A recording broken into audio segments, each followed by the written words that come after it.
Dugaan perampokan disertai pembunuhan terjadi di Desa Saptorenggo, Kecamatan Pakis, Kabupaten Malang, Selasa, 16 Juli 2024. Sunik, 58, ditemukan meninggal dunia dalam keadaan berlumuran darah di bagian kepala. Kasat Reskrim Polres Malang, AKP Gandha Syah membenarkan adanya kejadian ini.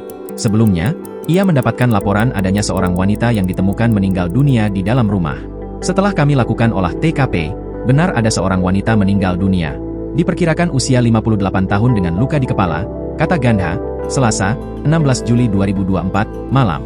Namun, Gandha belum bisa memastikan luka yang dialami korban berasal dari benda tajam atau tumpul karena menunggu hasil visum dari rumah sakit.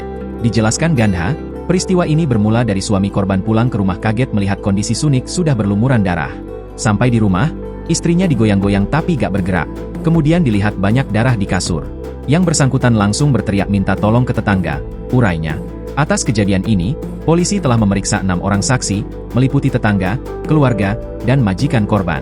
Karena diketahui korban sehari-hari bekerja sebagai asisten rumah tangga. Selanjutnya, pihak kepolisian masih melakukan pendalaman terkait kasus ini. Sementara itu, menurut Ketua RT setempat, Freysio Sudarmawan menambahkan, bahwa kejadian perampokan ini terjadi kisaran pukul 16 waktu Indonesia Barat.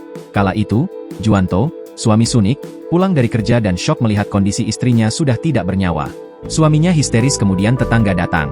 Ketika dilihat, Bu Sunik ini sudah meninggal di kamar depan dengan posisi miring, imbuh Freysio.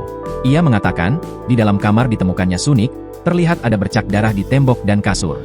Freysio menerka, bahwa korban sempat dibenturkan di tembok. Barang yang hilang ada motor Vario putih, handphone, dan dompet, tukasnya. Download Tribun X sekarang. Menghadirkan lokal menjadi Indonesia.